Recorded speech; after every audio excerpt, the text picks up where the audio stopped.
Okay, and here we are doing another exciting interview at Waterview Music with a new and exciting and wonderful, I want to say like team member, Miss Justin Magnusson. When we do interviews here, we always try to focus on people and promote people that have a job in the arts industry that's maybe not as what you think. Maybe like in your Family Feud top 3 what people do in music. Unfortunately, she's not yet on the cover of Rolling Stone. She's not Taylor Swift. I think she sings better than Taylor Swift. But she has a job, a career in the music industry, and it is a children's music performer. And I've since learned that there are different levels of that, or age groups, or demographics that you might say. She has a very interesting specialty in mommy and me, basically baby into the beginning toddlers age, and she makes her living performing group lessons for mothers or fathers, should be all inclusive here, mothers and fathers and their young ones, in places around Ocean County, New Jersey, one of which is here at Waterview Cafe. And it's a blast. The moms and the babies come. We have coffee, lattes, and she sings, and they have a wonderful, wonderful time. And it's one of the really cool, unique things that we do at Waterview that I think makes us very different from other places. But she's a unique talent, and I'm so glad to have her here. And it's important to know that within music, there are many different things you can do. But it doesn't always have to include playing to adults, because quite honestly, adults can really stink sometimes. And babies and kids can be a lot more fun. So Justine, thank you for joining us today for the show and being here as part of the Waterview family going forward. Thank you so much for having me, Jason, both on the podcast and at the cafe. This has been incredible. Yes. I'm so happy to be here. We just finished one of her, it's not a show, it's a class. How could you describe to our listeners exactly what it is that you do? It's Baby and Me for caregivers. It could be moms, dads, grandparents, all are welcome. Community space to come and enjoy music and creativity for your little one and bond with your little one while also connecting with other parents. And it's really about community, I think, more than anything, both for the babies and little children growing up and for the parents as well.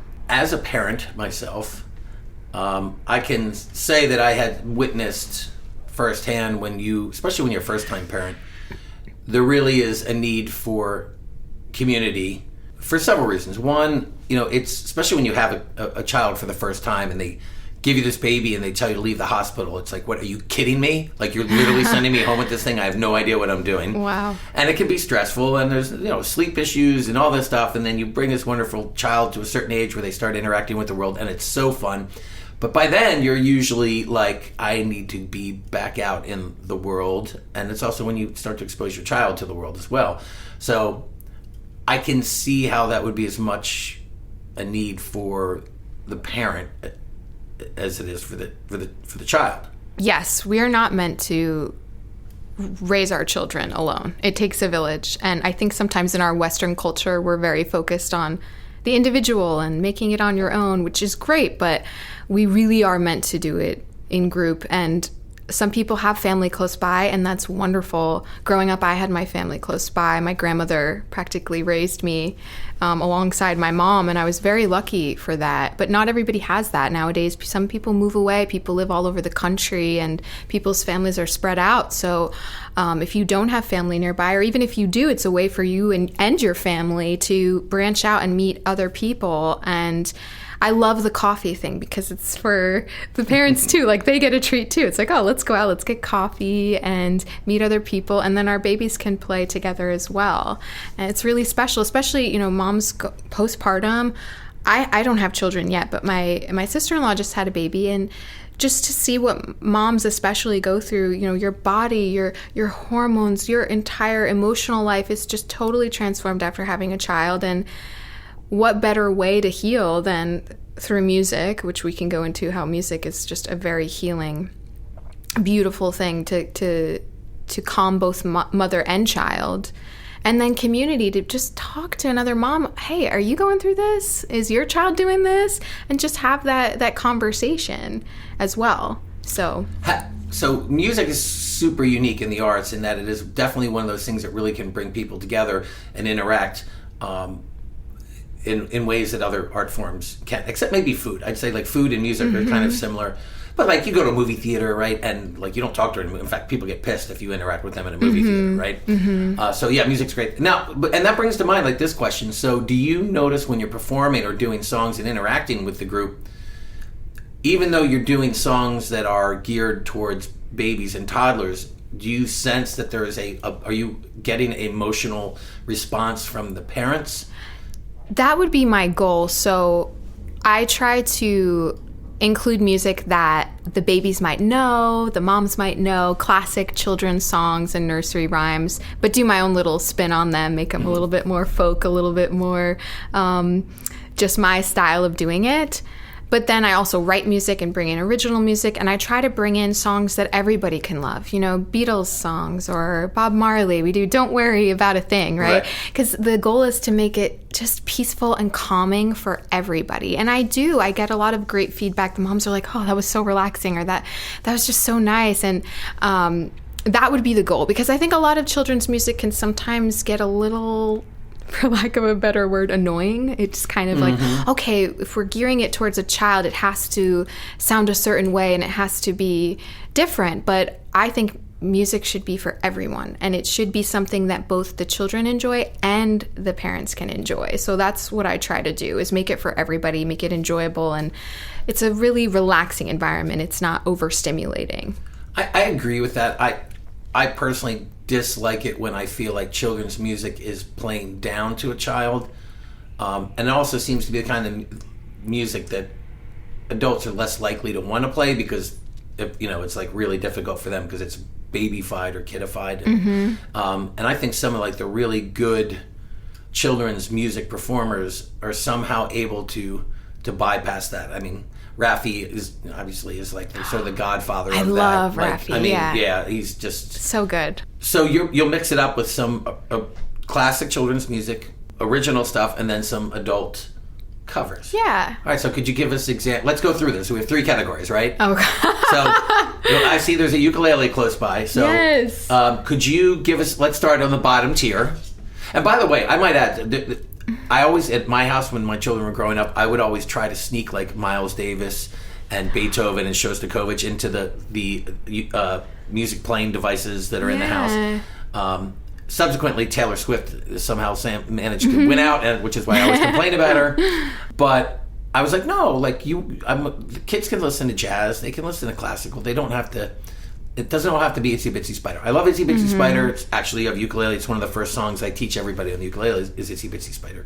That being said, though, so let's go bottom tier. Okay. What would be the most like so kitty baby song that you do? And they have their place. Don't get me wrong. I'm not like poo-pooing them, but. No, it's been fun because, I mean, I felt the same way. I wanted to do just all my own kind of like folk songs and do my own thing and not play any baby music when I was starting out. And then since then I learned, wow, nursery rhymes are really special because they are so simple, and really young babies can start to actually identify patterns and identify, oh, okay, this verse is going like this, and then the chorus, whoa, that changes the melody there. They can start to actually pick up on that if it's simple enough. And nursery rhymes are very simple.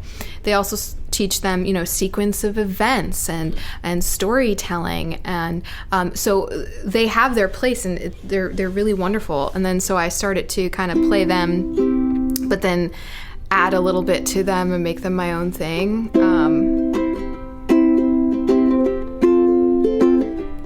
So like Mary Had a Little Lamb. Oh, okay. Interesting. Mary had a little lamb whose fleece was white as snow. Everywhere that Mary went, the lamb was sure to go.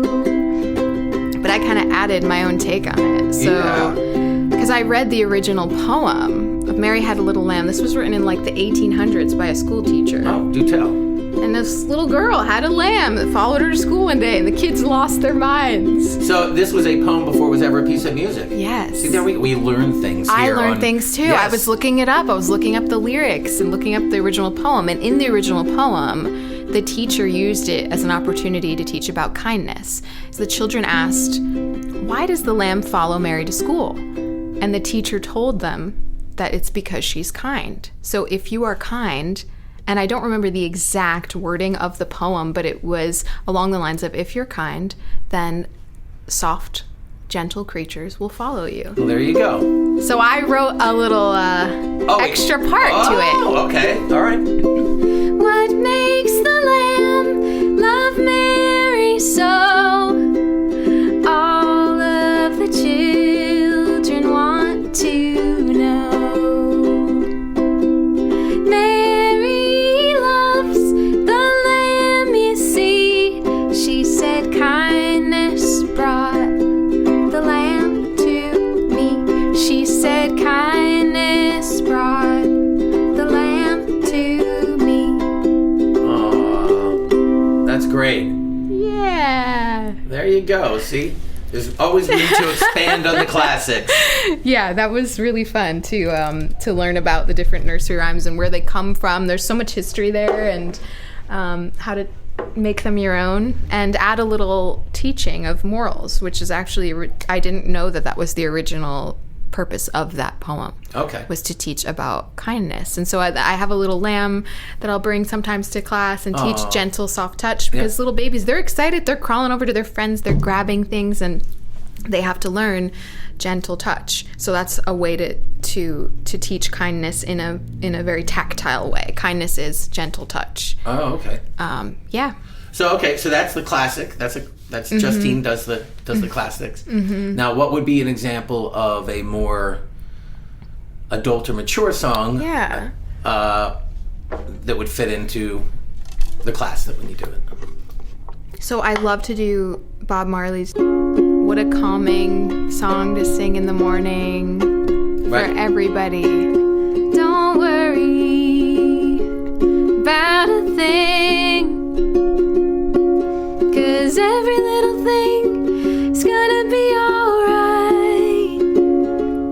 Singing, don't worry about a thing, 'cause every little thing is gonna be alright. Don't worry. Another great message. It's gonna be alright. Everything's gonna be fine. And then the third category is Originals. Now, I know you have your own original music, which is not children's music. Yes, I am a songwriter as well for adults, or myself. Did the adult songwriting come before the children's songwriting? Yes, actually. Yeah, I always was a performer. I actually started in musical theater and lived in New York and was pursuing that for a while. But I always worked with kids as a nanny to pay the bills and to support myself in between acting gigs. And I always loved kids. And then I started teaching school-age acting classes and theater classes for other companies. But I taught myself guitar and ukulele after that. So I didn't always play as a young adult pursuing theater. So you're more a stage actor, singer? Yes. And then I taught myself to play because I wanted to sing just for myself and write for myself. After that, I was just like, well, why don't I combine these two things that I love? I'm singing and doing music, and I love kids, so. Well, how did you, what was your first job doing children's music? How did you step foot first into the first class or performance? Yeah, I started doing it actually just last year in Philadelphia. I was living in Philadelphia and working for a company called Play Arts. They're amazing. So if you're in Philadelphia, check them out. They have great kids classes, after school programming. But did you like start your job search like music for kids classes, Like, how did you end up, like, Yep. what in your brain clicked that said, oh, maybe I should pursue children's I always music? loved kids and knew I wanted to do more teaching than just nannying to support myself. I'm still pursuing acting and music as an artist, but looking for another way to support myself, and also just I need that structure in my life. I love going out into the community every day and having a way to be of service. So I was looking for jobs in the area where I was living in Fishtown and looking for kids art programs, and found them, and they were great, and they were looking for someone to do baby music classes. They had a teacher who left and hadn't had someone come and do it. So I really got to learn by doing. I built the curriculum and started working with families, and I loved it. And since then I moved out of Philadelphia and started my own thing. When you moved from Philly, did you decide, like, well, look, there's not really, where I'm going now, there isn't, like, already a group that does this for kids, so I'm going to start my own program? Mm-hmm. So you basically built your own business of doing this. Mm-hmm. And how many days a week are you doing your performances? Right now I'm doing Tuesday through Friday, 4 days a week. And then I'm starting weekend classes in the parks popping up, and I do birthdays on the weekends too. So anywhere from 5 to 6 days a week. These are like drop-in classes, or people like basically sign up for a package, or they can pay when they show up for the class? You can do both. It's recommended to pre-register because space is limited, but you can come for one class, or you can buy a pack of classes for a discounted rate. Yes. Do you find that having a theater background helps a little bit more with the expressiveness or interaction with the kids? Oh, yeah. You have to be so on with kids. Like, they like, you can't just be like laid back and I'm just going to phone it in with them. I mean, it's a high energy endeavor. I mean, you really have to be interacting with the kids. But do you find that any of those, your theater skills, kind of come in handy when you're dealing with them? Yes, and it's taught me so much because, I thought of it that way too. Wow, I'm performing right now, I'm giving right now, but I changed my perspective on that and realized it's not about me performing and me giving. It's about the babies and the children and the moms and parents too getting this experience, but it's really interactive with them and letting them play the instruments, letting them interact, and really improvising. So the theater background and being able to also think on your feet and change things up in the moment is important, because if I see, babies are loving this one song or loving this one instrument, then I'll stay on it for a little while. Or sometimes, okay, we need to change it up. They're not really feeling this one, or this. They're playing the shakers, but they're getting bored of it. Change it up. Thinking on your feet. Let's add in. Let's give them their ukuleles now. Or okay, you really have to be in the moment and feel out what. And it changes based on the child or children in the class, what they're into, what they like, what they. But I really enjoy it. It's helped me as a performer focus not on myself and focus on being of service and what I'm giving and what they're getting to do. Like, they're getting to bond with each other and socialize and play instruments, and I'm offering that. So in that way, it's actually like I feel very energized by it. Actually, a lot of time after class, I feel really rejuvenated and happy afterwards. I get a lot back from it too, for that reason. It's kind of, I may be just making this up. I wouldn't be the first time, but it is sort of the opposite. I mean, that's like so wonderful, like as you described it. Yeah. But it really is the opposite of what a lot of adult performers do. Mm. It is, as we become adults and we like do our own like grown-up music, air quoting. Yeah. It's more like it's about me, and you should be here experiencing me. Which really, when you think about it, it shouldn't be that way. It should be about. I know, and that's giving. I've had performance anxiety as a performer, and that has helped me so much to realize it's not about me. It's about the offering of something for the audience. And I was listening to Joni Mitchell just the other day in an interview she gave, and she said, if I play my songs and you think of me, then it's not, I'm not quoting her directly, but something along the lines of, I haven't done it right, or you haven't really experienced it fully. Because when I play my songs, you should have an experience. And the best songwriters or music or art experiences I've had is when a performer's up there and you're transfixed because you're hearing the lyrics and you're going to a place in your own life, in your own memories, or you're feeling an emotion of your own. That's the job of the artist, to evoke that within everybody. So in that way, that's the service you provide. And that has helped me so much to continue to share my gifts and continue to perform outside of the children's music as well, because I want to take what I've learned from these children. Children have so much to teach us. And realize, I can have that same mindset for when I'm singing my regular music or when I'm performing as an actor, that I'm offering something. So that's the positive of having two careers, right? You've got the children's career and then you have the adult career. I can't think of a better term, so I apologize. Are there times where you have to temper who the grown-up Justine is because you have a different persona of Justine that's geared towards children? You're maybe not going to do something inappropriate or do original songs that are filled with swear words. Do you find that is there a rationalization or a realization that you came to that says, I have to be able to balance these two realities? Because not for me personally. I mean, yes, to some extent I do.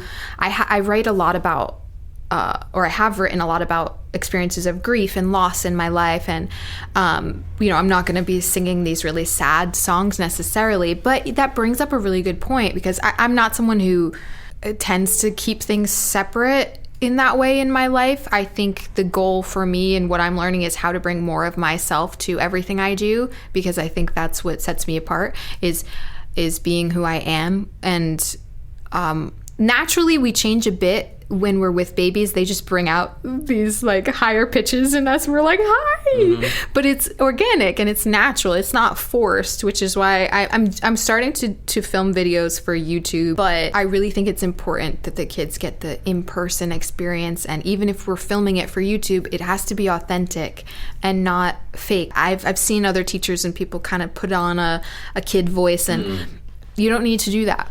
It happens naturally. We naturally pitch our voices up, and babies hear higher pitches better.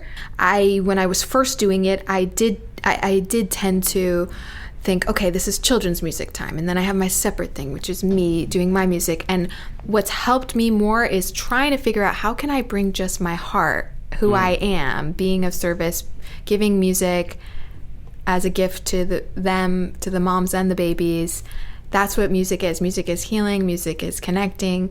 And no matter what I'm singing, that's the goal. So I'm trying to really just be authentic as well in both of those areas. Well, that's really getting down to the meat of the matter, isn't it?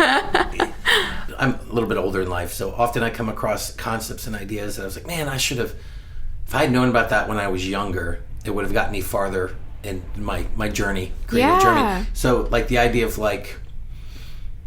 play music to a child.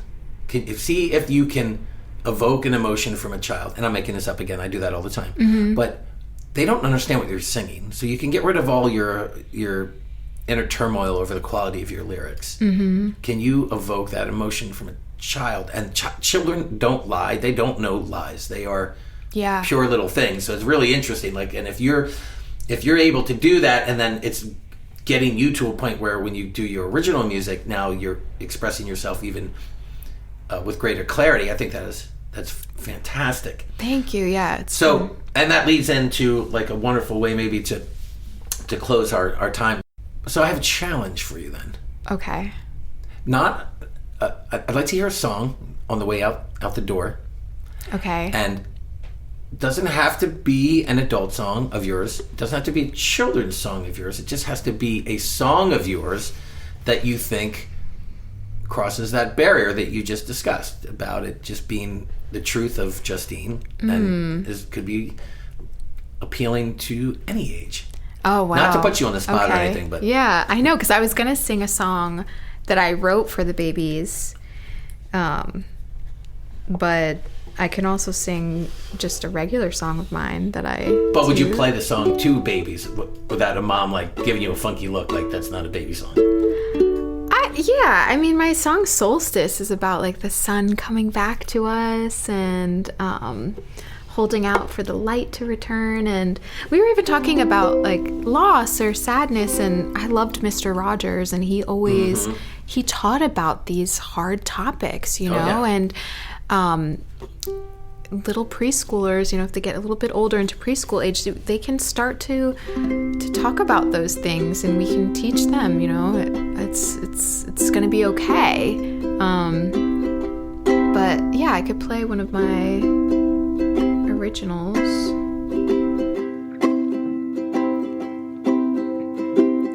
It's been a long time coming now since you have been running around and far away from me. But the best things in life, I know, they tend to take their time and slow down as you begin to reach. They say that patience is a virtue. I tell myself this just to get through these long days without you, so I will wait patiently until the sun comes back to me. I will wait patiently until the sun comes back to me. That's wonderful. Yay. If anybody wants to hear Justine in person and who doesn't have a child, you will be performing here at Waterview Cafe, actually. Yes, June 8th, Saturday. So all you adults are welcome to come see her perform. Thank you so much for being with us. Thank you. And I also have music out on Spotify and all streaming platforms. Justin Magnusson. Spell Magnusson. M as in Mary. Mary had a little M. Yeah. A-G-N as in Nancy. U-S-S-O-N as in Nancy. Wonderful. I was so nerdy. Spelling out my name. That's great. But yeah, find me on all streaming platforms. I got an EP out, so. Yes. Not a baby EP. That will be coming. Okay. This will be a regular EP of regular adult music. All right. Well, thank you for joining us on a episode of From the Music Store, a la the cafe. Jeremy's back on tour. He'll be with us again next week. We look forward to seeing you guys again. Thank you. Thank you.